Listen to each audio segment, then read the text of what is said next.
Bonjour et soyez les bienvenus dans cette nouvelle édition de votre journal de 15 heures dont elles sont les faits saillants. Le chef de l'État Ismaël Omar Guelleh poursuit à Tunis sa visite officielle de 3 jours dans ce pays ami.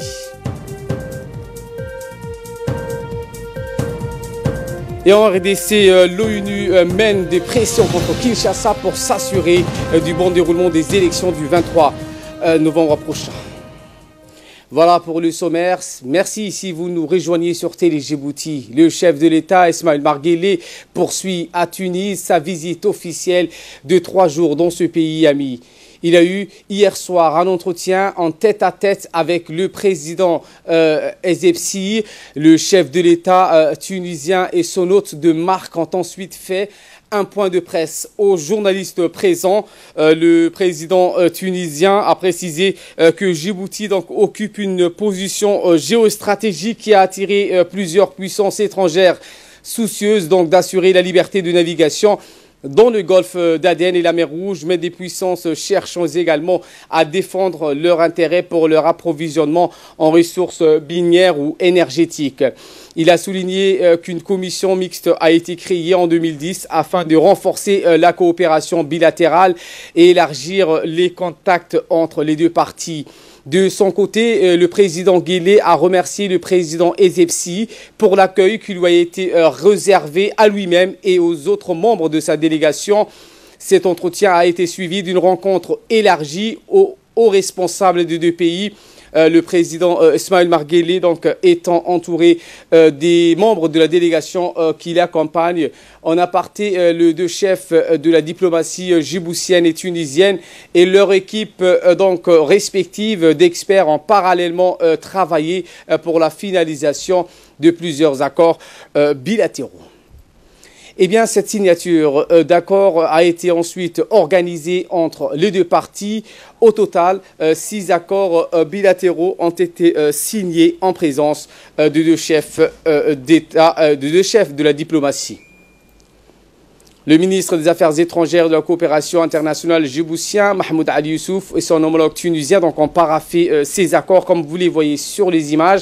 Ces accords qui instaurent notamment une exemption des visas pour les diplomatiques et aux responsables de deux pays munis de passeports de service. Un accord dans le domaine maritime a été également signé. Un accord sur les technologies de l'information et de la communication a été également paraphé.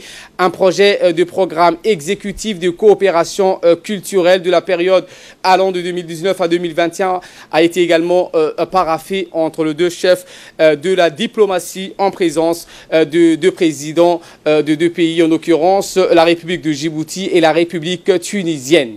Les deux ministres chargés du tourisme et de l'artisanat ont quant à eux signé un accord de coopération dans le domaine touristique.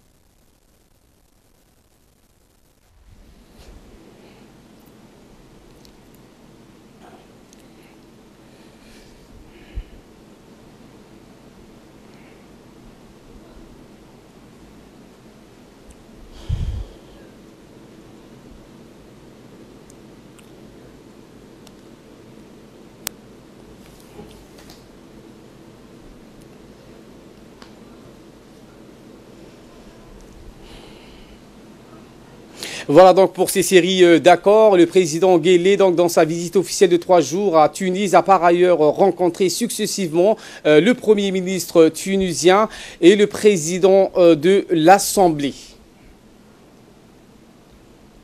Le chef de l'État, Ismaël Omar Guelleh, a rencontré hier soir le Premier ministre tunisien Youssef Al-Chahid. Cet entretien s'est déroulé au palais du gouvernement à la Casbah. La réunion a porté sur les moyens de resserrer les liens de fraternité et de resserrer les relations historiques entre les deux pays frères. Les deux pays étant décidés à donner donc un nouvel élan à leur coopération bilatérale, à soutenir les investissements et à développer les projets partenariats communs dans les domaines économiques et sociaux. Les deux parties ont évoqué la nécessité d'intensifier les liens et contacts entre les hommes d'affaires tunisiens et leurs homologues opérant à Djibouti, et ce dans le cadre du Conseil des affaires tuniso-africain. Des rencontres sont prévues également dans le cadre d'un forum économique qu'organise ce Conseil des affaires tuniso-africain et la Fédération tunisienne de l'industrie du commerce et de l'artisanat. Les programmes de coopération et les projets de partenariat entre la Tunisie et Djibouti englobent divers domaines économiques, notamment les transports, le tourisme, l'ingénierie, les technologies de la communication, la construction, ainsi que des secteurs essentiels tels que la santé, l'éducation, la formation professionnelle ou enseignement supérieur.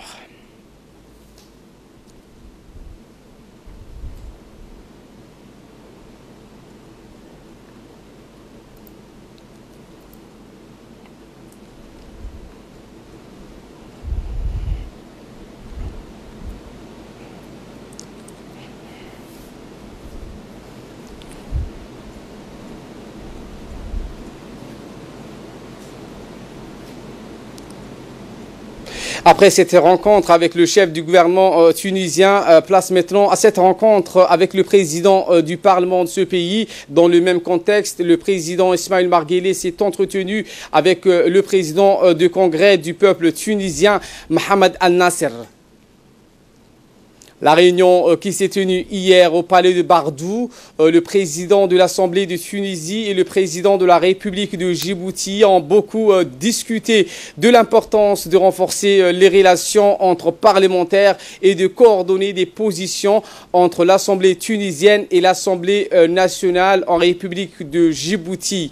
Les deux dirigeants ont également évoqué d'autres questions d'intérêt commun concernant le monde arabe, la région et les sujets brûlants de l'actualité du monde arabe. Lors de cette rencontre avec le président djiboutien et la délégation qui l'accompagnait, le président du Parlement tunisien a souligné qu'il importait de renforcer la coopération bilatérale, en particulier dans les secteurs de l'éducation, de la formation professionnelle, de la santé. Pour sa part, le président Ismaël Marguelé a salué donc le succès de la Tunisie dans sa transition démocratique et s'est félicité de la coopération bilatérale en cours. Le président n'a pas manqué de rappeler le soutien de la Tunisie à la République de Djibouti après l'indépendance et son soutien à l'enseignement de la langue arabe. Les vice-présidents de l'Assemblée du peuple et les membres du bureau du Conseil ont assisté à la rencontre entre le chef de l'État djiboutien et le président de l'Assemblée de la Tunisie.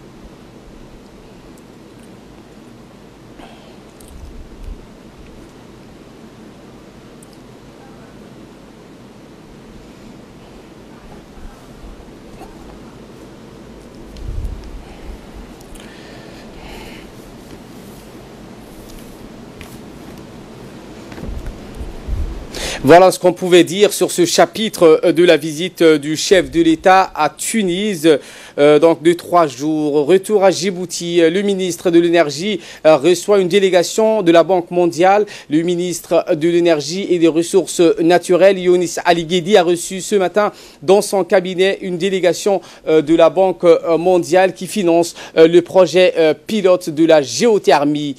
L'objectif de la réunion étant basé sur les efforts menés pour réduire le coût de la facture énergétique dans le pays en mettant en avant les énergies renouvelables. La délégation de la Banque mondiale a évoqué les différentes coopérations entre l'Office djiboutien de l'énergie géothermique et la Banque mondiale.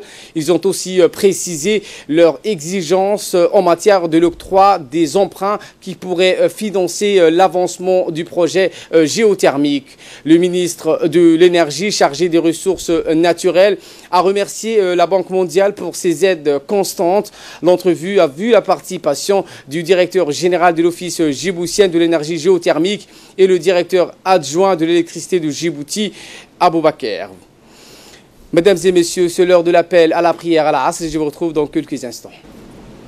Et cette cérémonie de clôture d'un stage de formation pour des jeunes du garde-côtes s'est déroulée hier à la base de l'institution, et c'est en présence du ministre de l'Équipement et des Transports, le commandant des gardes-côtes et le général du corps d'armée, chef d'état-major général des armées. Cette formation, qui constitue l'instruction initiale des jeunes recrues, était destinée à leur inculquer les connaissances militaires de base dans les domaines techniques et tactiques. C'était au total 115 recrues qui ont finalisé leur formation initiale. Ces jeunes recrues ont aussi bénéficié durant 2 mois d'une formation spécifique qui leur a permis de se familiariser avec les différents métiers du domaine maritime, dans les domaines de la navigation, de la mécanique navale, de la lutte contre la pollution maritime et la lutte contre les incendies. Ils ont aussi suivi des cours de la réglementation maritime afin de se familiariser avec les crimes et délits survenant en mer et les moyens légaux à leur disposition pour y faire face.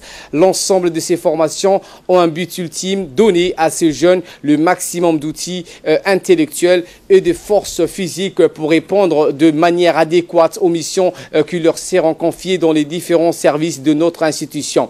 Le commandant de la garde-côte donc a indiqué que cette institution a atteint graduellement une autonomie dans l'instruction dispensée à ses agents. Ont un but ultime: donner ces jeunes le maximum d'outils intellectuels et de forces physiques pour répondre de manière adéquate aux missions qui leur seront confiées dans les différents services de la garde-côte. Depuis la mise en place effective du centre d'instruction navale de la garde-côte ici à Doralé, qui est implanté dans cette base, notre institution a atteint graduellement une autonomie dans l'instruction dispensée à ses agents.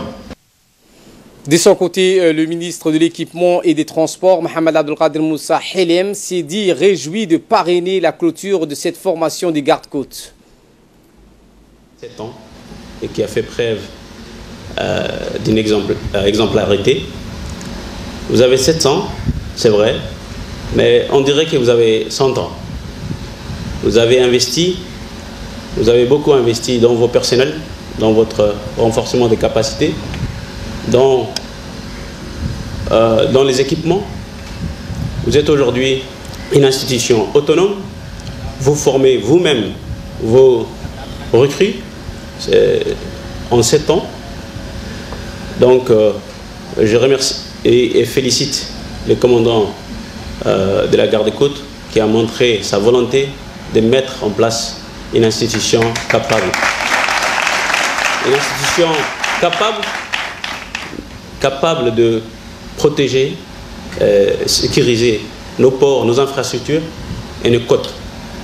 J'aimerais, sans oublier bien sûr, féliciter les nouveaux recrues qui ont montré aussi leur aptitude, abnégation à répondre, à finaliser cette formation avec autant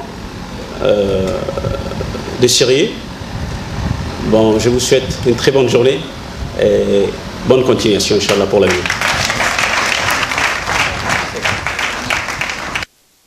Cette cérémonie de formation s'est clôturée par la remise des galons et des certificats aux bénéficiaires de ces formations. Ensuite, les nouvelles recrues ont effectué des démonstrations. Ces jeunes recrues donc ont bénéficié durant 2 mois d'une formation spécifique concernant le métier du domaine maritime, de la navigation, de la mécanique navale, de la lutte contre la pollution maritime et la lutte contre les délits et les crimes survenant en mer et les moyens légaux à leur disposition pour y faire face.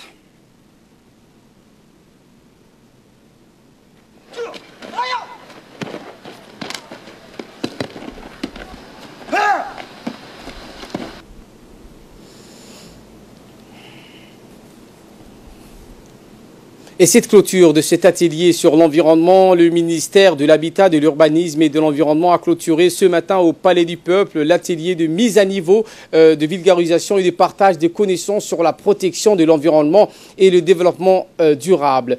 Au cours de cette cérémonie de clôture de l'atelier, des attestations ont été remises aux participants. La cérémonie s'est déroulée sous le haut patronage du ministre de l'Habitat, de l'Urbanisme et de l'Environnement, Moussa Mohamed Ahmed, et du représentant de l'Organisation régionale pour la conservation de l'environnement de la mer Rouge et du golfe d'Aden, Persga, le docteur Mohamed Sati.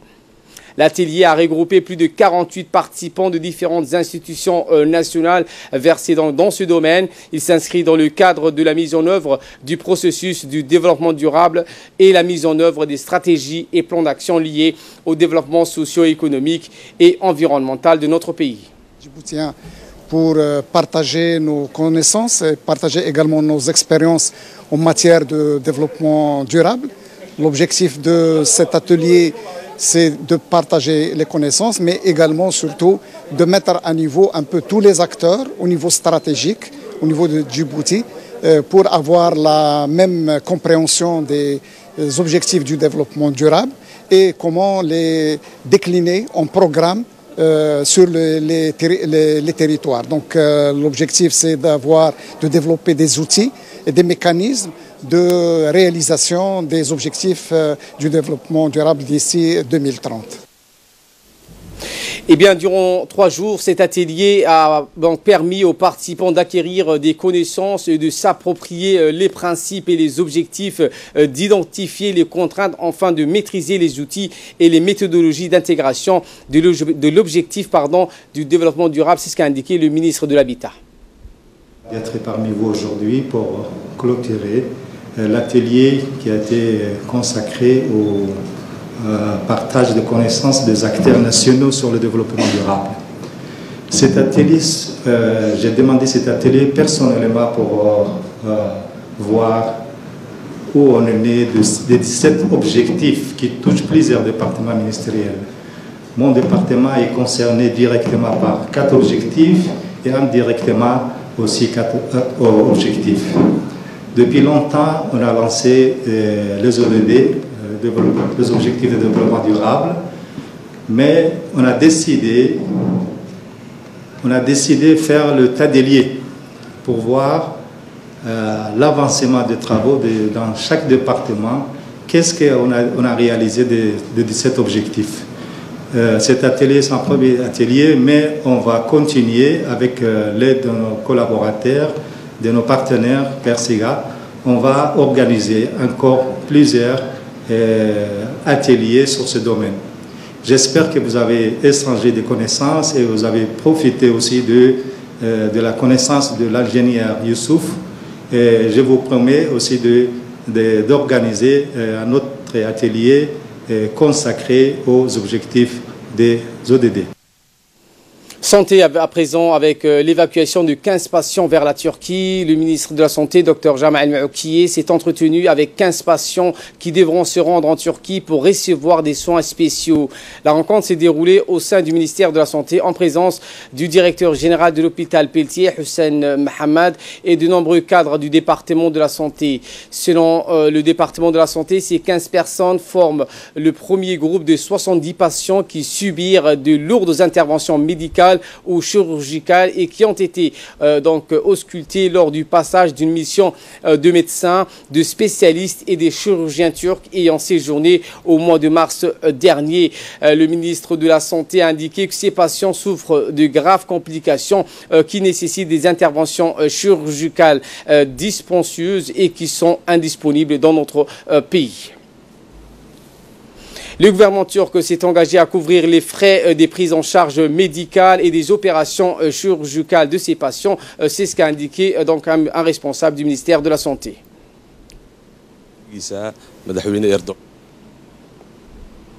Et de là, nous passons aux nouvelles à travers le monde avec Samatar Saïd qui nous a rejoint sur ce plateau. Bonjour Samatar. Bonjour Ali. Et nous commençons avec la République démocratique du Congo où le Conseil de sécurité donc, a assuré que ces élections se passent de manière transparente à Kinshasa.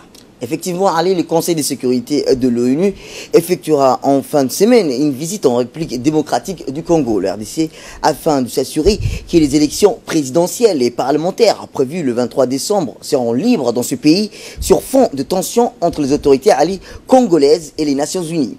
L'ONU souhaite des élections libres, justes et pacifiques, a déclaré l'ambassadeur néerlandais à l'ONU, Karel van Oosterdam, qui participe à ce voyage organisé par la Bolivie, présidente exercice du Conseil en octobre, la France et la Guinée équatoriale. Les États-Unis ne seront pas représentés que par un chef de cabinet adjoint de la mission américaine. En juillet, l'ambassadrice américaine Nikki Haley n'a pas eu de feu vert à Kinshasa pour se rendre nouveau dans le pays après un premier déplacement en 2017, selon les diplomates. Eh bien, la mission de paix à MONUSCO compte à 17 000 casques bleus, avec un budget annuel d'un peu plus de 1 milliard de dollars. Il s'agit de l'une des plus importantes missions de l'ONU dans le monde, Ali.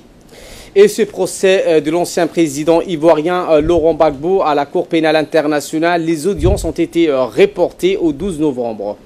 Eh bien oui, allez, les audiences ont été reportées à une demande d'acquittement de l'ex-président ivoirien Laurent Gbagbo pour crime contre l'humanité devant la Cour pénale internationale et reprendra en novembre après que la défense a obtenu un délai pour préparer sa plaidoirie. Monsieur Gbagbo est jugé pour des crimes contre l'humanité présumés commis pendant la crise post-électorale, rappelons-le, en 2010 et en 2011, qui a fait des milliers de morts en Côte d'Ivoire. Il est l'un des premiers ancien chef d'État à avoir été remis à la CPI qui siège à La Haye. Les audiences devant la Cour sur la demande d'acquittement étaient prévues jusqu'à là vendredi prochain. Lors de l'ouverture des plaidoiries, la défense a formulé le souhait de bénéficier d'un délai afin de pouvoir répondre à tous les arguments de l'accusation. Et nous terminons avec ces accusations de Londres sur les militaires russes d'une cyberattaque mondiale. Effectivement, le ministre britannique des Affaires étrangères a accusé aujourd'hui les services de renseignement militaire russes d'avoir mené des cyberattaques au hasard et sans foi ni loi contre des institutions, des entreprises et des médias à travers le monde. Le ministre britannique des Affaires étrangères, Jeremy Hunt, a accusé les services de renseignement militaires d'avoir mené des cyberattaques. Parmi les attaques identifiées figurent notamment celles du Parti démocrate américain, préludées au scandale de l'ingérence russe dans les élections présidentielles américaines de 2016, pour laquelle la GRU avait déjà été accusée par Washington et figure également des fuites de documents confidentiels consécutives aux pirates de la base de données de l'Agence mondiale antidopage ou encore l'attaque informatique contre l'aéroport d'Odessa en Ukraine. Ces cyberattaques menées au hasard sans foi ni loi ont affecté des concitoyens dans le nombre de pays, dans la Russie, des coûts de millions de livres aux économies nationales, ajoute le ministre des Affaires étrangères. Merci Samatar Saïd pour ces explications et merci à vous de nous avoir suivis. On se retrouve ce soir pour une nouvelle édition.